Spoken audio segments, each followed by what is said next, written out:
write the script for this, and we're filming in one right now. But have you ever taken a second to think about how they work? In reality, telling a computer what to do isn't that different from telling a human what to do. You need to give them a set of instructions, sort of like a recipe for food. But there's one big difference between computers and humans. You have to break down the instructions for a computer into much smaller commands than you would for a person. Take, for example, a peanut butter and jelly sandwich. When you tell a human how to make it, you can often give them general instructions in sort of large steps, because the human can assume what to do along the way.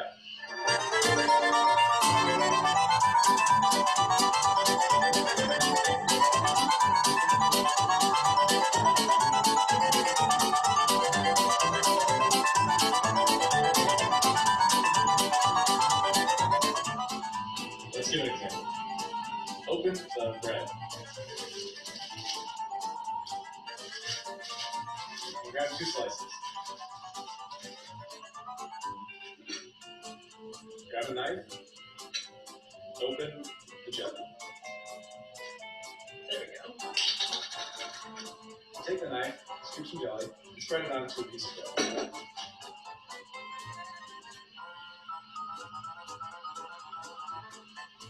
And do the same with the jar of peanut butter.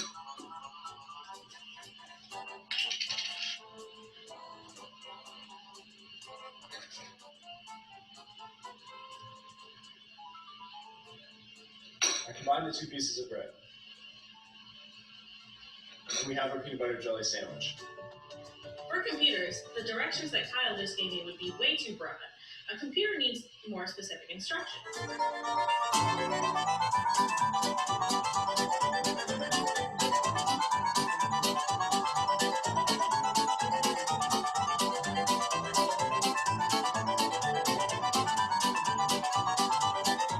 Pick up the bread. Open the bread.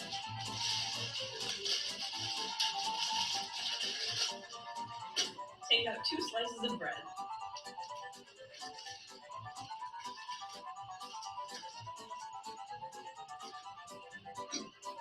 Put the bread next to each other.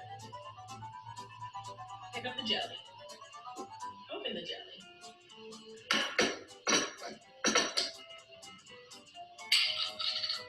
Pick up the knife. Put the knife in the jelly. Scoop out some jelly. Spread the jelly on 1 piece of bread.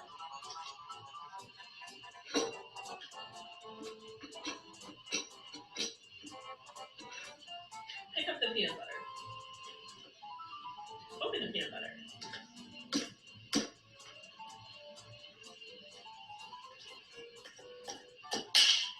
Put the knife in the peanut butter. Scoop out some peanut butter.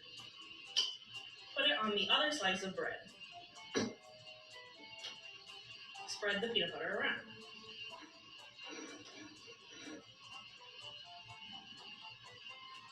Put the 2 slices of bread together. Eat the sandwich.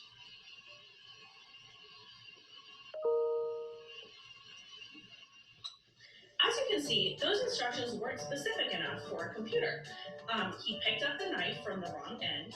He has peanut butter and jelly all over his hands because I didn't tell him how to spread it. For a computer, you have to be really, really specific, otherwise it's not going to know what to do. Specifying specific instructions exactly the way that a computer needs them can be difficult. It comes with some advantages. When you do it right, computers can do some pretty amazing things. From editing videos, to communicating over the internet, to even controlling production lines in factories. When you tell a computer specific instructions exactly, they'll be able to execute them incredibly fast, faster than any human, without needing to ask twice about understanding it. We hope that this demonstration served as a good introduction to computer science for you. Regardless of what you do in the future, computers are everywhere and you're going to work with them at some point. You might even end up programming them, telling them what to do, creating recipes for them as a career. If this is the type of thing that interests you, I recommend that you check it out further.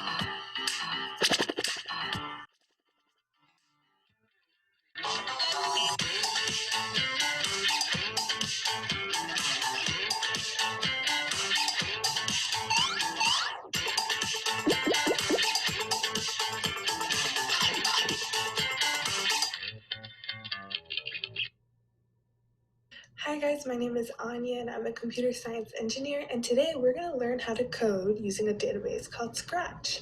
It's really easy and it's free, and all you have to do is use your email to sign up. Good luck!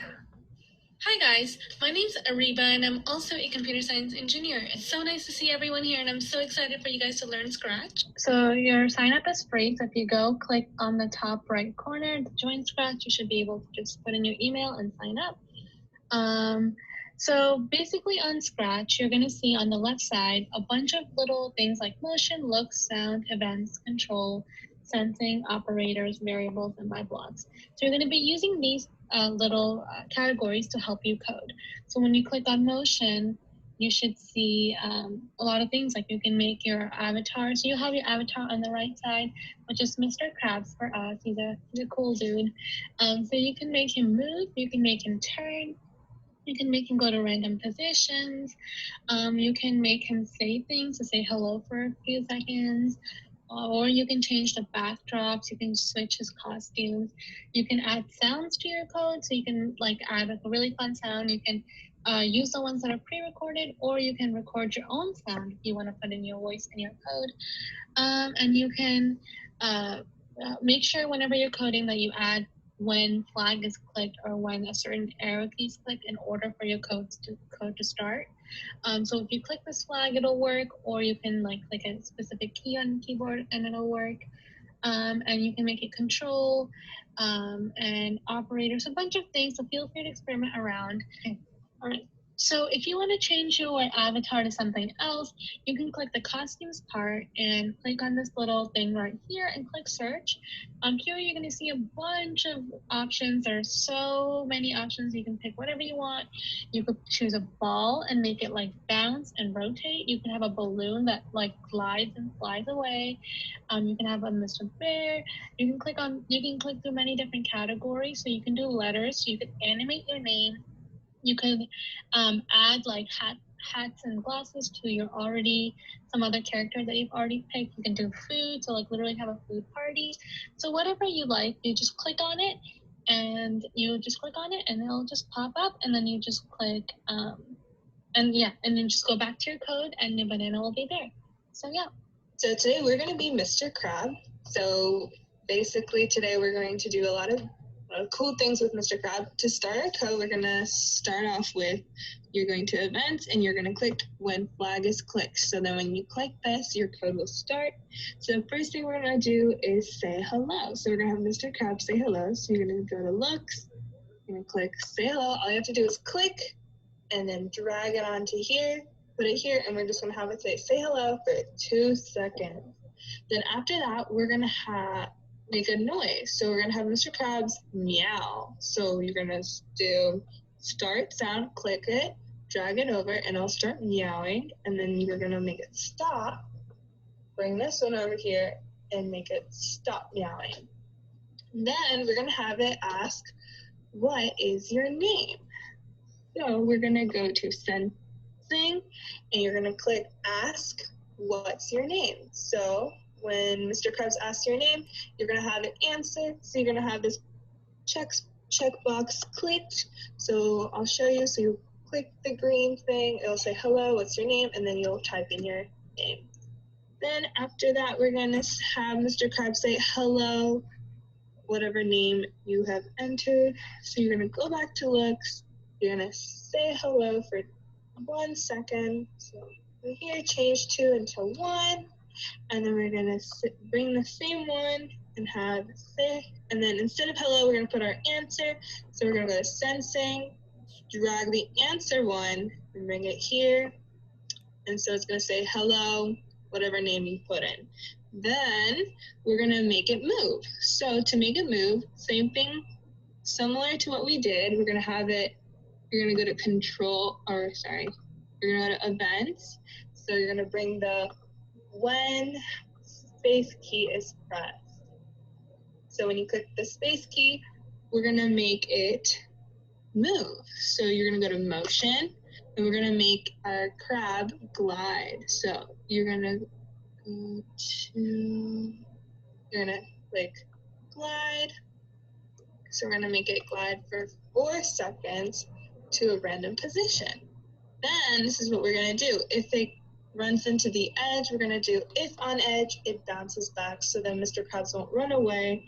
And then to make it even more fun, once it hits the edge, we're gonna make more Mr. Krabs. So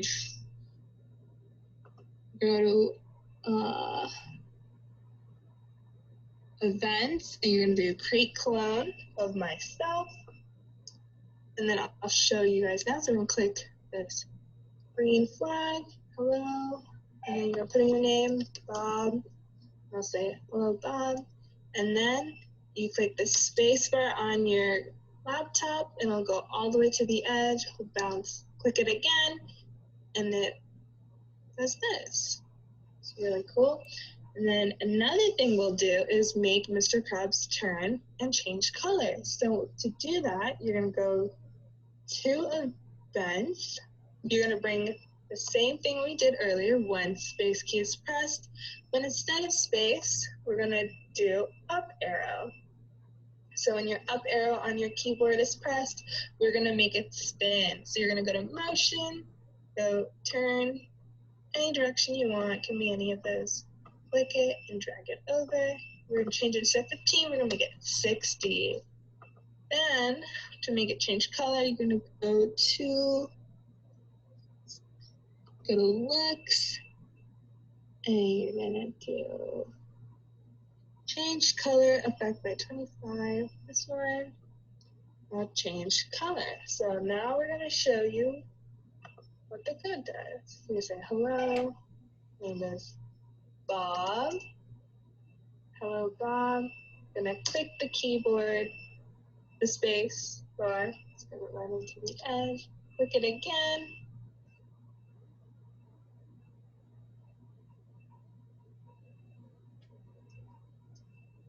Then if I click one of the crabs, I can make it turn. So as it, when I click the up arrow, I can change the colors of all the crabs.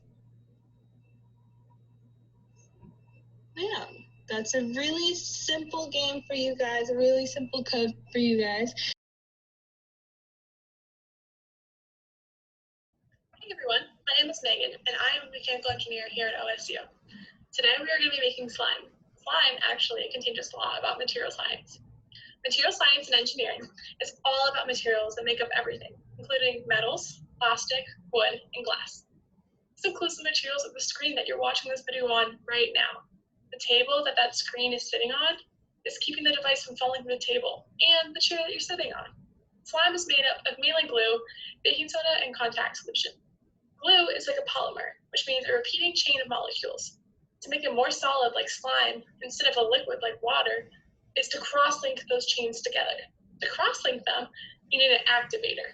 And our activator today is baking soda and contact solution. This is an acid-base reaction. Let's see that science in action. So I have a bowl that I'm gonna mix everything in. And the first thing that we are gonna add is a 1/3 cup of glue and add it to the bowl. So let's do that.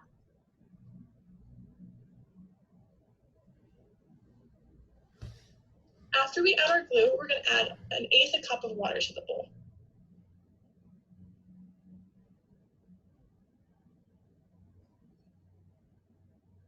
Gotta get all that glue in there. Okay.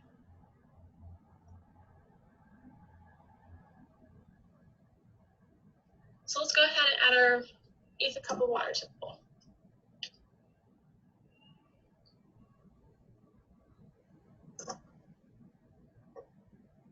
Now that we've added that water, we're going to add 1/4 teaspoon of baking soda.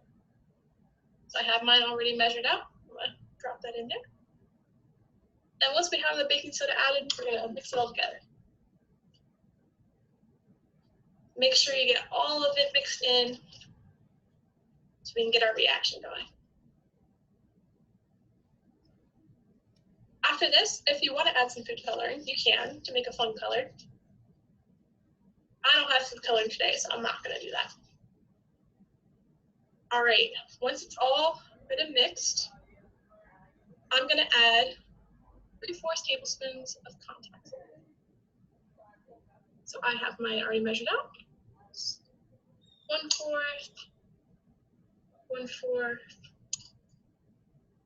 and 1/4.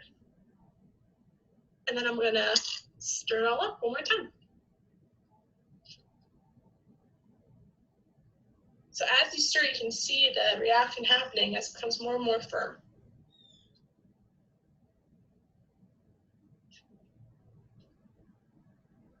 And so once we add all those things together, your guys's should look like mine.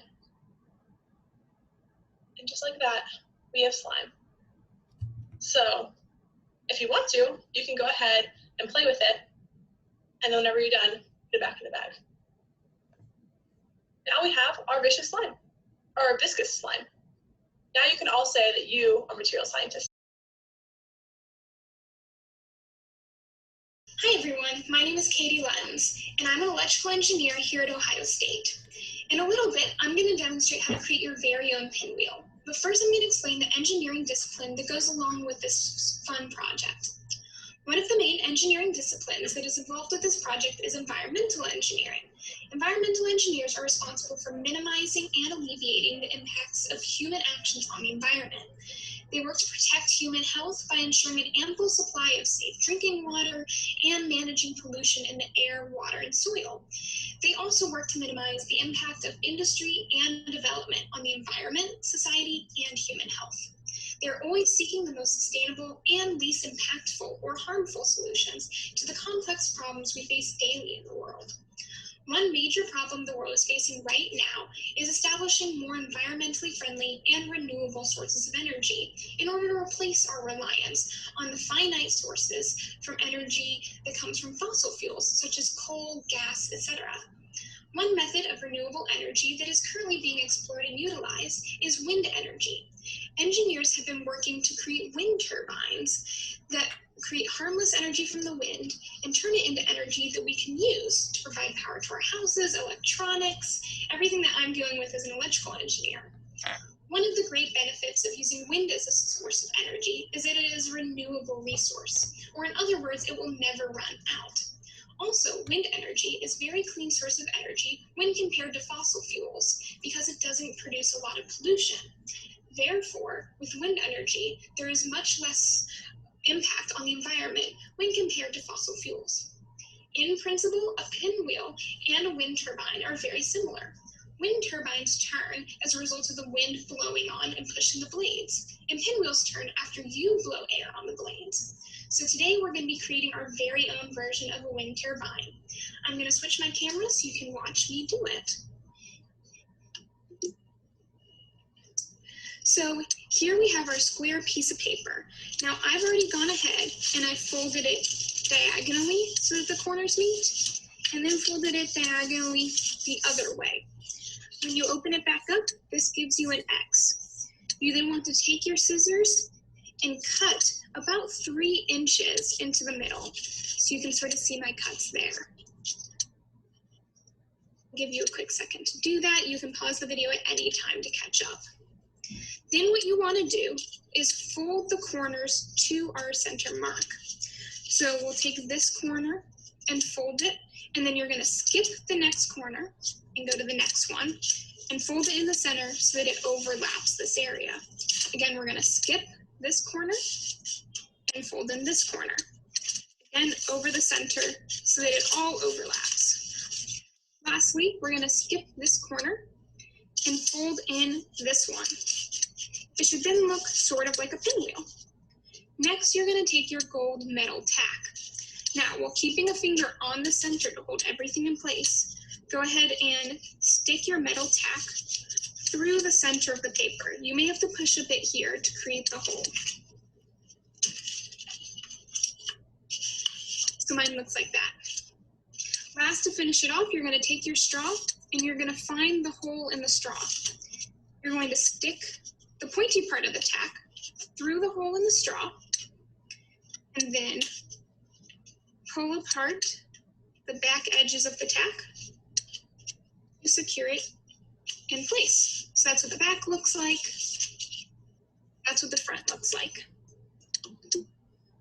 And voila, you have a pinwheel. So you can go ahead and try and blow and spin it. If you do it too tight, it may not spin, but you can take your finger and spin it. And this is how a wind turbine works. The wind blows, catches the curves of the blades, turns it, and turns this mechanical energy into electrical energy that could power your home, your computer, your phone, anything. I hope you guys had fun today, and thank you for watching. Hi, my name is Ankita, and I'm part of the Society of Women Engineers, or SWE, at Ohio State. Today, I'm going to talk to you about aerospace engineering, and then we're going to make some paper airplanes. So first, I'll tell you what aerospace engineers do. Aerospace engineers are people who design, build, and test airplanes to make sure that they can go high enough, fast enough, and safe enough to take people and things where they need to go. You've probably seen airplanes while you were outside, or maybe you've even been on one. Airplanes are also used to take shipments and packages across the world. Here's a paper airplane, and we'll work on this in just a second, but first, I'm going to tell you about 4 of the key forces aerospace engineers have to keep in mind while designing real airplanes. The first force is lift. Lift is what pushes the plane upwards and keeps it high in the air.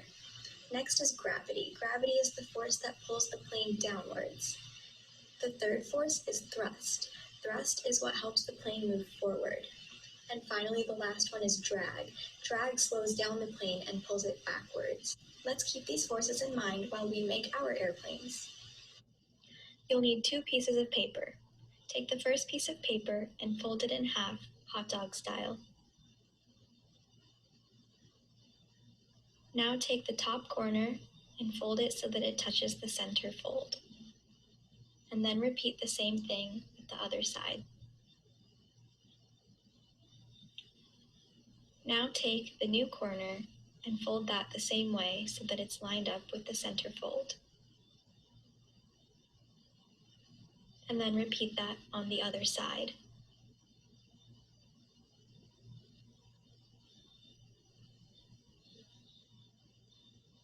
Now you have this triangle shape, and what you'll want to do is fold the triangle in half and lay it down in front of you. Turn it like this, and now fold one wing and line it up with the bottom edge. Now flip it over and line up the other wing. Fold it so that it's touching the bottom edge.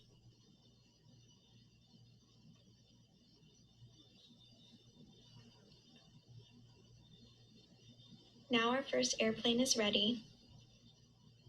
You can lay it off to the side. Get your next piece of paper, and this one we're going to start by folding it hamburger style. The rest of the steps are exactly the same as before. Take the first corner and fold it so that it's touching the center fold. Then do the same thing on the other side. Now take the new corner and fold it the same way so that it's lined up with the center fold. And repeat that on the other side so that you end up with a triangle shape. Now fold the triangle in half just like before. Lay it flat in front of you, and then turn it so that it looks like this. Now you want to fold a wing, lining it up with the bottom edge.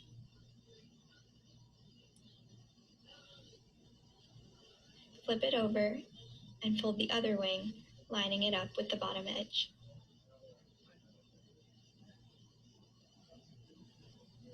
Now our second airplane is ready. Go somewhere where you have lots of space so that you can test them like this. What I observed during my testing was that my shorter plane flew higher, but my longer plane traveled a farther distance. The best part about engineering is that now I can use that information and come up with an even better design and try again.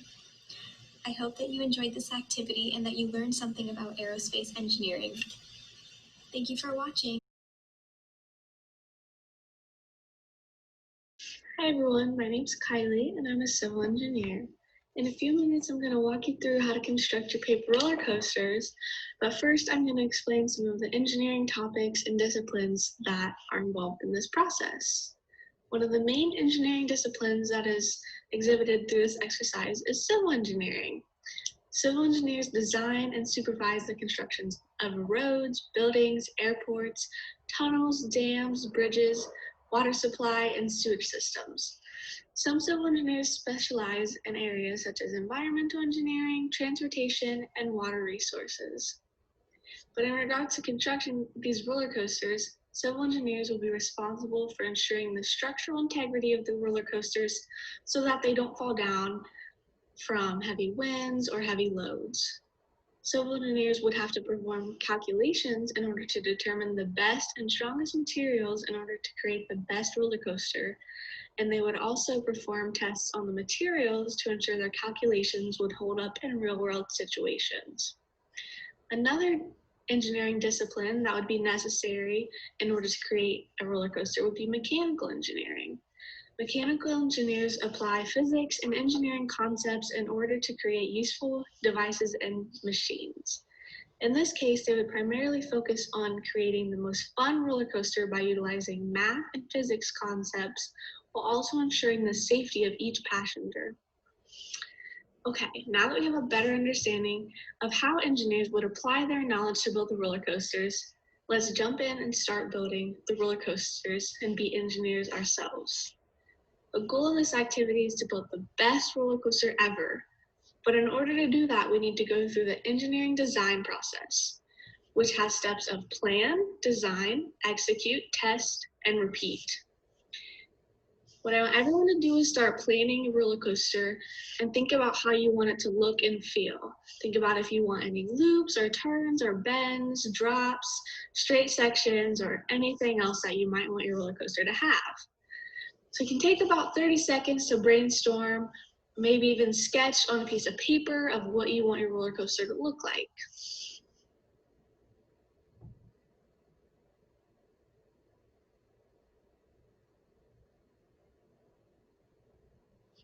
Okay, and after you have your design in your head or maybe on a piece of paper, then you can begin planning with your paper materials. Once you've finished creating your design, you want to test your roller coaster and see how it holds up. Take notice of failure or weak points and maybe make additions or changes to improve the structural integrity of your roller coaster. Some important advice for all engineers to consider is if you don't succeed, then you try again and again. This is imperative in the design process, so don't get discouraged if you fail or if it doesn't work perfectly the first time, because you can learn from your mistakes and work to create better solutions by trying it again. So this is my roller coaster that I built. It has a loop in it.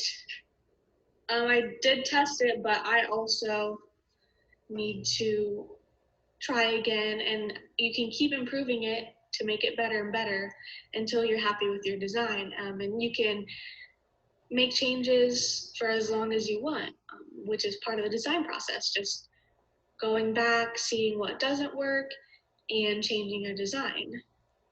So hopefully you have fun making your roller coasters, and don't get discouraged if it doesn't work the first time, because you can change your design and make it better.